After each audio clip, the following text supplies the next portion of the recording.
झारखंड में हेमंत सोरेन ने शपथ ग्रहण करने के बाद अब अपना बहुमत भी असेंबली में साबित कर लिया। उनको 45 वोट मिले, 81 की वहां की विधानसभा है, तो 81 में से 45 वोट जो है वो मिल चुके हैं हेमंत सोरेन को। 5 सांसद बन गए वहां से ना, 5 सांसद तो अभी उपचुनाव भी होने। अच्छा, अभी की स्ट्रेंथ 76 है, तो 76 में से उनको 45 वोट मिले, 45 वोट मिल गए, तो अच्छा बहुमत है। ये जरा तस्वीर ये देखिए आप, ये है मजेदार तस्वीर।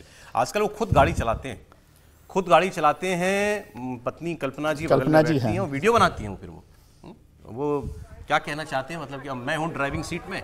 नहीं, अच्छा है, अभी आजकल थोड़ा करने के हेल्प दिखने का प्रचलन भी है, तो ये भी अच्छा है। ये सब तस्वीरें तो अच्छी हैं। और भारतीय राजनीति में देखिए कई बार नेताओं को बड़ा एकदम कैसे कहेंगे ना, एक खांचे में, एक दायरे में डाल दिया, उससे थोड़ा सा एक अलग इमेज, खेले ना, घूमे, अच्छी बात है। तो मैं मुझे अच्छा, इससे याद आ गया, वो कौन सा नेदरलैंड्स के प्रधानमंत्री ना, नेदरलैंड के प्रधानमंत्री चुनाव हुआ, हार गए, और उन्होंने क्या किया, अपना जो आवास होगा या जो सरकारी घर होगा, व्हाटएवर जो उनका कार्यालय होगा, वहां पर जो जीते उनको ले जा करके सब अंदर जब दिखाया उनको, मतलब कि अब आप आइए, ये आपकी जगह, मैं जा रहा हूं, अंदर बैठाया उनको, एक हथौड़ा सा रखते हैं हाथ में, वो उनको उन्होंने हैमर जो है, हैमर ठक ठक ठक जो अदालतों में होता है, वो अपने हाथ से उनको दे दिया। नहीं, ट्रांजिशन ऑफ पावर, अब आपके पास पावर है, बाहर निकले, साइकिल उठाई और चल लिए। अब आप हिंदुस्तान के पॉलिटिकल लीडर्स के रेफरेंस में तो नहीं कह रहे कोई बात, आप नीदरलैंड की बात करें, आप खबर को खबर की तरह से बात किया, आप रेफरेंस में बात करते हैं कि हिंदुस्तान के पॉलिटिकल लीडर्स के लिए इस तरह से बात। हिंदुस्तान के नेता लोग अपने आप गाड़ी के अंदर बैठ जाते हैं, यही बहुत बड़ी बात है। तो पता लगे उसके लिए भी उनको 4 लोग चाहिए, उनको बैठा कर गाड़ी में। फिर वही बात है, उस वक्त बाढ़ आई थी, इसलिए रामगोपाल जी को टांग के बैठाना पड़ा। आप ये मतलब उस वक्त बाढ़ आई थी, ऐसा नहीं, दिल्ली में बाढ़ आ गई थी ना। अभी हम लोग मुंबई की चर्चा कर रहे थे, यहाँ तो सड़क भी है। हेमंत जी, लेकिन दाढ़ी वाड़ी काहे बढ़ा ली है मोहन? वो जेल में कोई शपथ वपथ ले ली क्या इन्होंने? इंडिकेशन दे रहे हैं कि अब एक बुजुर्ग नेता में से आने लगे, कि जेल जाने के बाद में एक संकल्प पूरा करके आए हैं अपना पूरा। तो संजय दत्त जब बाहर आए थे ना, तो वो भी दाढ़ी वाड़ी बढ़ा के आए थे जब संजू बन के आए थे। अच्छा, नहीं, मुझे लगता है वो उन्होंने कुछ शपथ वपथ ली होगी कि मैं जेल को लेकर विधानसभा चुनाव जब तक जीतूंगा नहीं मैं। अच्छा, ये सब शपथ पर ठीक नहीं होती। सम्राट चौधरी का तो नहाते नहाते उतर गया। वो तो बड़ा विचित्र है। सम्राट चौधरी कहीं बता देते हैं, सरयू में सौंप कर आए हैं। सम्राट चौधरी बिहार में उप मुख्यमंत्री जो बने हैं, बीजेपी के नेता, प्रदेश बीजेपी के अध्यक्ष भी थे, इन्होंने कसम खाई थी, हमेशा फेंटा बनते थे शपथ। उन्होंने ये शपथ ले रखी थी कि जब तक मैं नीतीश कुमार को मुख्यमंत्री के पद से नहीं हटा दूंगा, तब तक मेरी मेरा ये साफा जो है, साफा कह लीजिए, वो साफा नहीं खोलूंगा। अब उन्हीं की सरकार में मुख्यमंत्री हो गए, तो लोगों ने पूछा भाई अब उतारोगे कि नहीं उतारोगे? अब वो, लेकिन उन्होंने स्नान मान करके उसको नदी में, सरयू में जाकर, वो अयोध्या गए थे तब उस दिन उतार कर आए, अभी पिछले हफ्ते। नहीं, वो तो बहाना खोजा, करते क्या, अब नीतीश जी उनके मुख्यमंत्री हैं, तो क्या बताया उन्होंने, खुल गई अपने आप? नहीं, उन्होंने कहा कि सरयू में आके हमने दे दिया, विसर्जित कर दिया, तो ये बस ठीक है। लेकिन झारखंड में अच्छा है ना, वक्त के साथ बदल जाते हैं। झारखंड में इंपॉर्टेंट इलेक्शन होने वाला है, हरियाणा, झारखंड एंड महाराष्ट्र, तीनों बड़े टफ राज्य माने जा रहे हैं इस वक्त बीजेपी के लिए। क्या रिपोर्ट है समीर जी?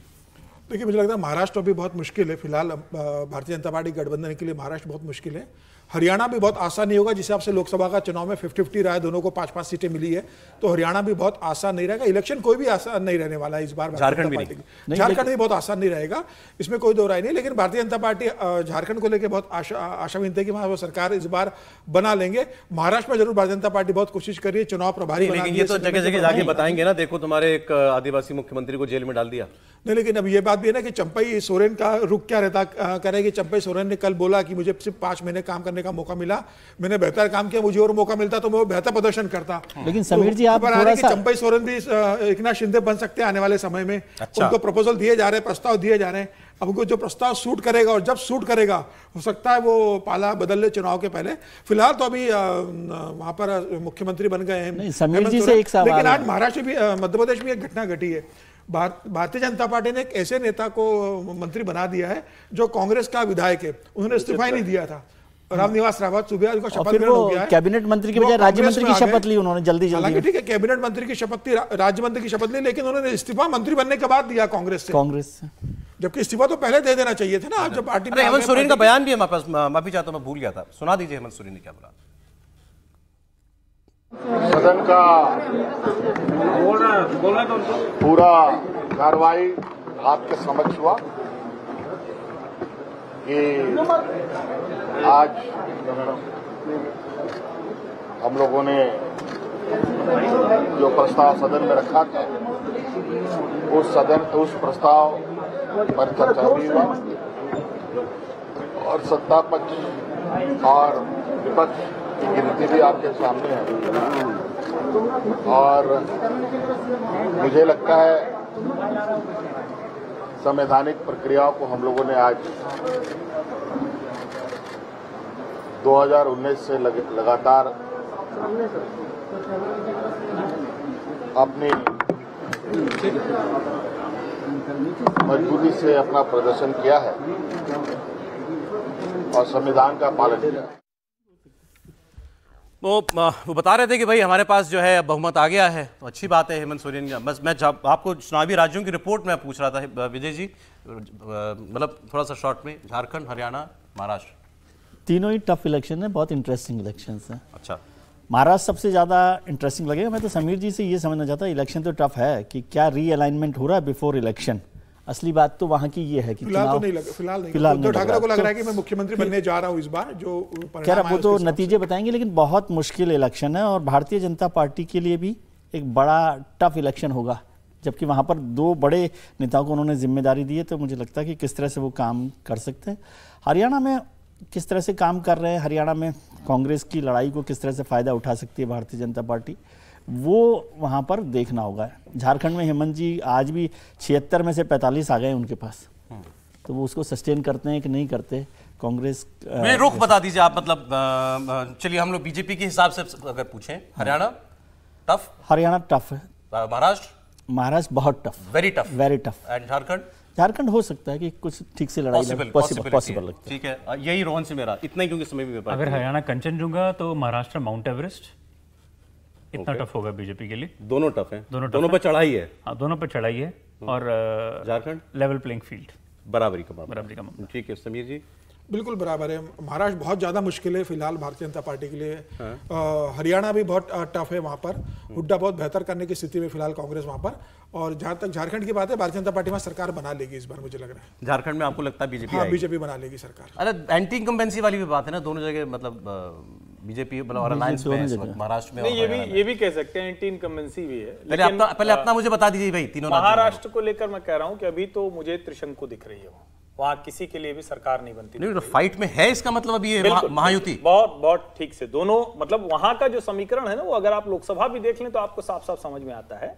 अब जो रीअलाइनमेंट है, तो सही बात है अभी नहीं दिख रहा है, लेकिन कोल्हापुर में शरद पवार से पूछा गया कि उद्धव जी के चेहरे पर लड़ेंगे, तो शरद पवार ने कहा कि हम व्यक्ति के चेहरे पर नहीं लड़ेंगे, हमारी जो महाविकास अघाड़ी है उसके काम पर हम लड़ेंगे। तो संजय राउत ने कहा कि कोविड से लेकर हर वक्त तक उद्धव जी का चेहरा ही सामने काम आया। तो मैं सिर्फ ये बता रहा हूं कि अगर मुख्यमंत्री की कुर्सी है, सॉरी दोबारा बताएं, शरद पवार ने उद्धव ठाकरे के चेहरे पर ऐतराज जताया कि उनके चेहरे पर हम नहीं जाएंगे, संयुक्त जाएगा चेहरा।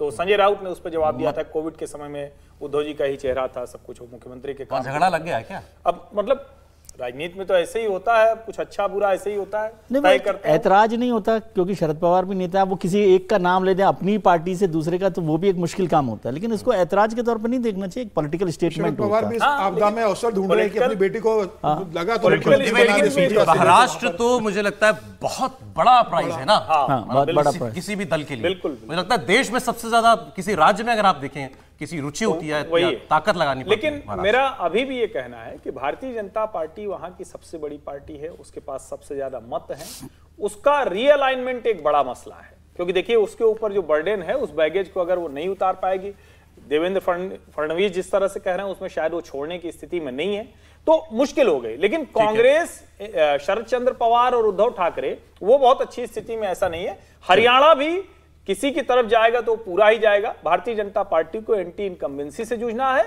और मेरा यह मानना है कि खट्टर जी को हटा के जो सैनी जी बनाया, वो बहुत अच्छा प्रयोग भारतीय जनता पार्टी का नहीं रहा। झारखंड बीजेपी की आने वाले कुछ महीनों में तीनों चुनाव है, झारखंड में बीजेपी की सरकार आ रही है, उसमें सरकार कंफ्यूजन नहीं दिखता। झारखंड को लोग बता रहे हैं कि हमारे यहाँ की पॉजिटिव बीजेपी के लिए, बाकी दोनों बहुत लंबी ऊंची चढ़ाई करनी है।